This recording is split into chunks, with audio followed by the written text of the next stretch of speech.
Oke, jadi di episode kedua ini adalah lanjutan dari cerita di episode pertama yang masih ada hubungannya dengan rumah masa kecil mama saya. Buat yang belum nonton, segera tonton melalui link yang sudah saya terapkan di kolom caption. Nah, kita lanjut masuk ke cerita kedua. Kali ini yang mengalami adalah ibu dari mama saya, atau bisa dibilang nenek saya. Dan saya akan menceritakannya dengan sudut pandang orang pertama, yaitu mama saya. Selamat mendengarkan.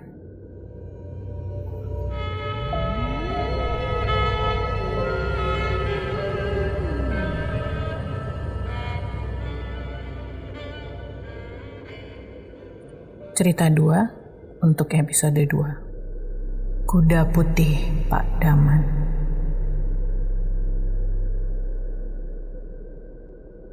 Masih ingat dengan cerita saya di episode pertama lalu? Ya, saya memang tinggal di sebuah desa yang cukup ramai. Kejadian ini terjadi sekitar tahun 1990. Kami sekeluarga hidup bertetangga dengan jarak rumah yang berdekatan antara satu rumah dan rumah lain. Salah satu tetangga kami, yang rumahnya terletak di belakang rumah kami, bernama Pak Daman. Beliau adalah seorang yang berprofesi sebagai kusir delman.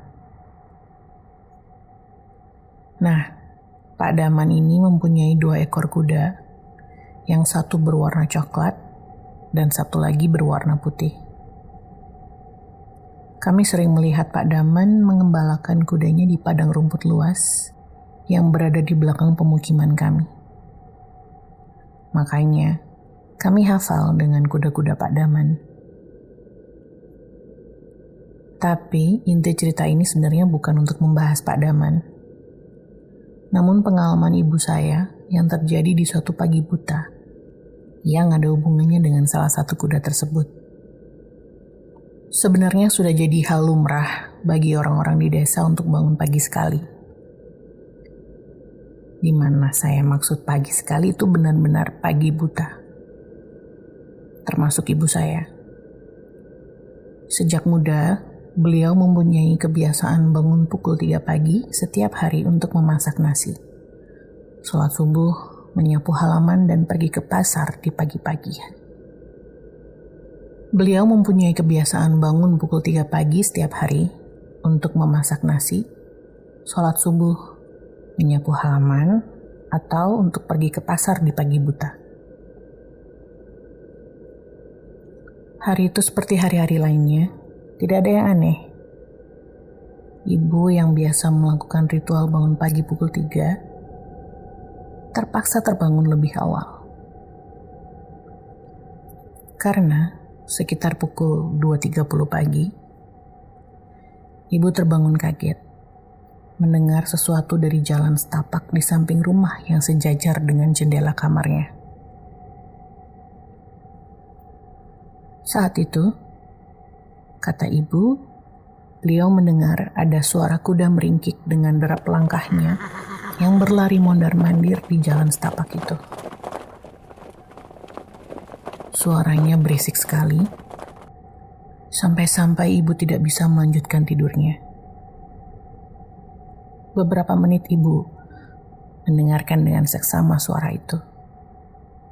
Kemudian ibu memutuskan untuk duduk dan berpikir, apa jangan-jangan kuda Pak Daman lepas ya?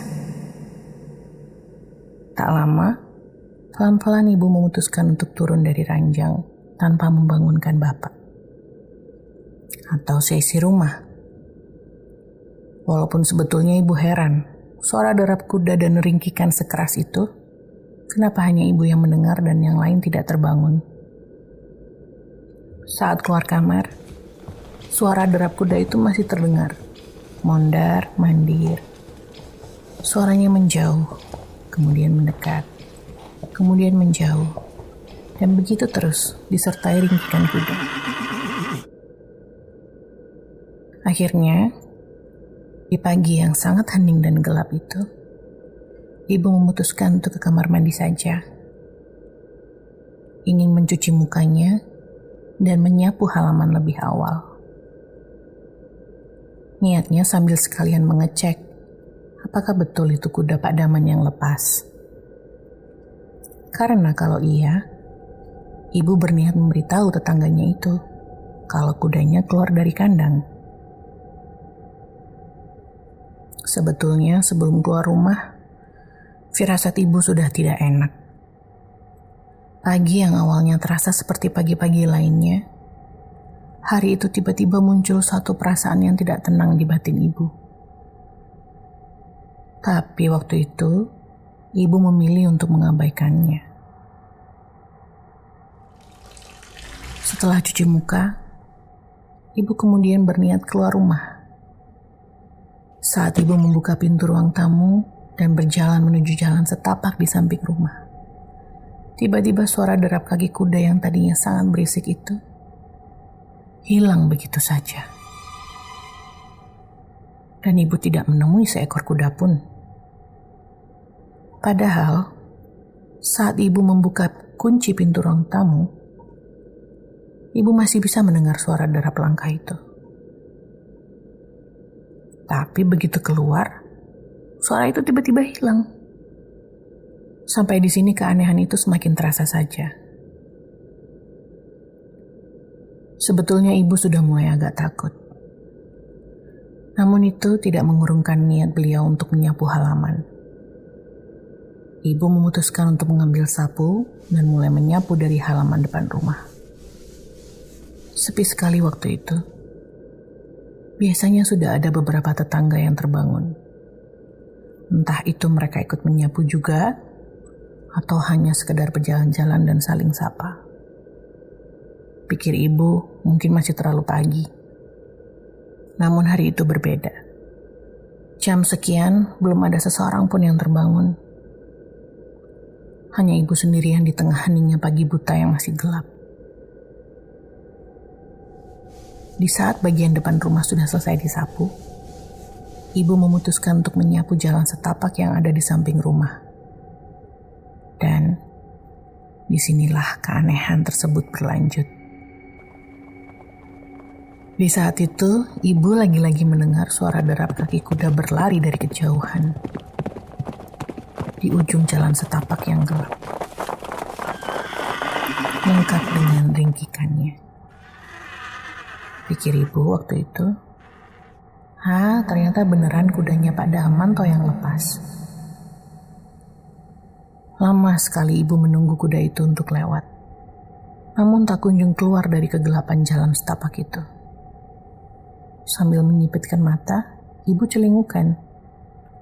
Suara itu semakin dekat dan semakin dekat. Namun tak kunjung kelihatan. Aneh sekali batin ibu. Suaranya mendekat dan makin keras. Tapi kok gak ada wujudnya? Mungkin ada sekitar 3 menit ibu menunggu. Dan saat itu, tiba-tiba ada angin kencang berhembus dari arah belakang beliau. Berlawanan arah dari datangnya suara tersebut. Ibu saya otomatis memalingkan pandangannya ke arah datangnya hembusan angin. Dan kalian tahu apa yang ibu lihat? Sekali lagi tak ada apapun dari arah itu. Hanya angin dingin yang kencang. Karena tak mendapati apapun, ibu kembali memalingkan pandangannya ke arah ujung jalan setapak. Yang tadinya ujung jalan itu masih gelap. Tiba-tiba muncul sebuah kabut putih dari sana. Kabut putih yang awalnya terlihat seperti asap, semakin mendekat. Lama-kelamaan asap itu semakin padat, membentuk seekor kuda berwarna putih. Mirip kuda milik Pak Daman. Sambil tetap diiringi suara kaki kuda yang berlari. Kini bentuk kuda putih yang mulai terlihat jelas itu, lama-kelamaan semakin membesar dan membesar dan membesar, berubah menjadi sosok putih yang mengerikan. Bukan lagi seekor kuda. Ibu masih berusaha mencerna dengan akal sehatnya akan apa yang sedang beliau lihat. Semakin dekat sosok putih besar itu dengan suara derap kuda, dan semakin jelas terlihat bahwa itu ternyata adalah sosok pocong yang melayang menuju arah ibu saya. Muka pocong itu sangat mengerikan. Walau wajahnya terlihat seperti manusia biasa, namun kulitnya putih sekali, pucat seperti mayat, dengan bola mata dan hidung yang masih disumpal kapas, dan bibir biru yang menganga lebar. Pocong itu terbang melayang sambil menggoyangkan kepalanya ke kiri dan ke kanan dengan cepat, disertai suara ringgikan yang keluar dari mulutnya yang menganga. Pelan-pelan, terus saja dia melayang ke arah ibu saya. Dan pada saat itu, hanya ketakutan luar biasa yang bisa dirasakan oleh ibu saya. Tubuh beliau kaku, sambil masih memegang sapu. Ibu saya sontak komat kamit membaca ayat suci yang dihafalnya. Namun beliau tak kuasa untuk menyelesaikan tiap ayat yang dilafalkannya. Katanya, tubuhnya hanya bergetar hebat, terlalu lemas untuk berlari dan pasrah berdiri di depan pocong itu. Sampai ketika sosok itu menjadi sangat dekat dengan ibu. Ia tiba-tiba berhenti tepat di depan beliau. Badannya yang sangat tinggi melayang kaku, hanya berjarak 2 meter dari tempat ibu berdiri. Ibu tak berani memandang wajahnya dan hanya lurus melihat ke depan. Seperti ada yang menahannya untuk memejamkan mata. Lalu, kengerian itu tak berhenti hanya sampai di situ. Tiba-tiba, sosok pocong yang tadinya hanya diam berdiri, sekarang tiba-tiba membungkukkan badan ke arah ibu saya, sampai wajah mereka saling berhadap-hadapan. Dekat sekali. Mungkin hanya ada jarak 3 senti di antara mereka. Kata ibu, sosok pocong itu bau kamper yang menyengat sekali, bercampur dengan bau busuk yang tak bisa dijelaskan karena saking memuakannya. Bau itu memenuhi dada ibuku hingga rasanya beliau hampir muntah, dengan keringat dingin membanjiri sekujur tubuhnya. Lagi-lagi ibu saya tak kuasa bergerak. Setelah bertatapan sekitar hampir 1 menit, tiba-tiba pocong tersebut meringkik lagi dan mendadak terbang menembus tubuh ibu saya. Kata beliau, rasanya dingin menusuk sampai ke tulang dan seperti menyentak tubuhnya dari dalam. Setelah itu, beliau hanya terduduk lemas dan pingsan. Hingga beberapa menit kemudian, ibu ditemukan oleh bapak yang terbangun dan mencari ibu. Masih tergeletak tak sadarkan diri di jalan setapak di samping rumah tersebut. Paginya, warga menjadi gempar. Cerita ibuku yang bertemu sosok kuda pocong milik Pak Daman segera tersebar ke penjuru pemukiman dengan cepatnya. Pak Daman sendiri ikut datang menjenguk ibu. Dia mengatakan bahwa kedua ekor kudanya sejak semalaman selalu berada di dalam kandang.